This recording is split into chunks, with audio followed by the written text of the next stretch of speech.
লোকটা এসে জানি না এই লোকটা কে ভাই, একটু আমাকে জানাবেন তো। হ্যাঁ, একটা কথা বলে যাই, ত্রিপুরার মালিককে প্রশ্নবোধক, বাঙালি আবার কি। ত্রিপুরার ঐতিহাসিকভাবে আদি অধিবাসী হচ্ছে বাঙালি, অনেক প্রমাণ আছে। খালি এখানে এসে কেউ বাইরের থেকে আমি আসলাম, আমি কোনো একটা জায়গা গিয়ে বাইরে থেকে গিয়ে দখল করলাম, দখল করে রাজা মহারাজা হয়ে গেলাম, প্রায় 50-100 বছর শাসন করলাম, তো আমি পুরো রাজত্বের মালিক হয়ে যাই না। আজকে আসার কারণ আছে, কারণ আজকে একটা হঠাৎ করে চিৎকার শুনলাম,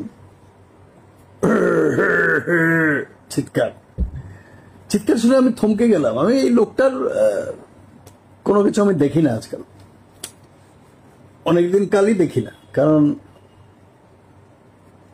ঢিলা আছে। আমার ক্যাপশনে আমি লিখে দিয়েছি, ত্রিপুরার মালিককে, বাঙালি আবার কি। ঐতিহাসিকভাবে ত্রিপুরার সব থেকে আদি অধিবাসী হচ্ছে বাঙালি। এটা আমি আজকে নয়, অনেক দিন আগে থেকে বলছি। এটা অনেক পুরনো সত্য। গায়ের জোরে, বন্দুকের জোরে, দাদাগিরি দেখিয়ে সত্যকে লুকিয়ে রাখা যায় না। ঠিক আছে, এবার একটা ভিডিও দেখাই আপনাদের, যেটা দেখে আমি চমকে গেছি। আমি হাসবো না কাঁদবো না চিৎকার করব না লাফাবো আমি বুঝতে পারছিলাম।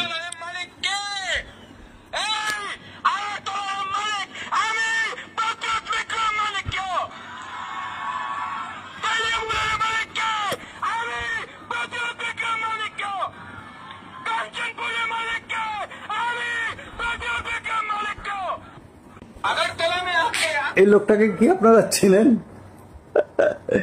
আপনারা কি এই লোকটাকে চেনেন? আমি চিনি না এই লোকটাকে। কে ভাই, কে লোকটা? এ বলছে আগরতলার মালিককে আমি প্রদ্যুৎ বিক্রম মানিকিয়া। আগরতলার মালিককে আমি প্রদ্যুৎ বিক্রম মানিকিয়া। আগরতলা ধর্মনগরের মালিককে আমি প্রদ্যুৎ বিক্রম মানিকিয়া।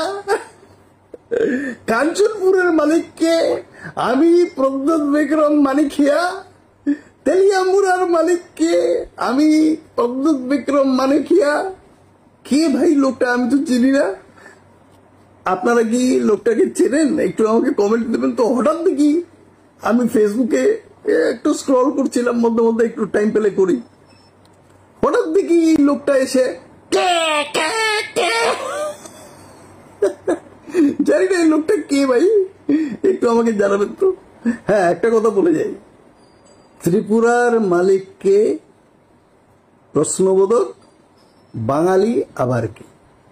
ত্রিপুরার ঐতিহাসিকভাবে আদি অধিবাসী হচ্ছে বাঙালি, অনেক প্রমাণ আছে।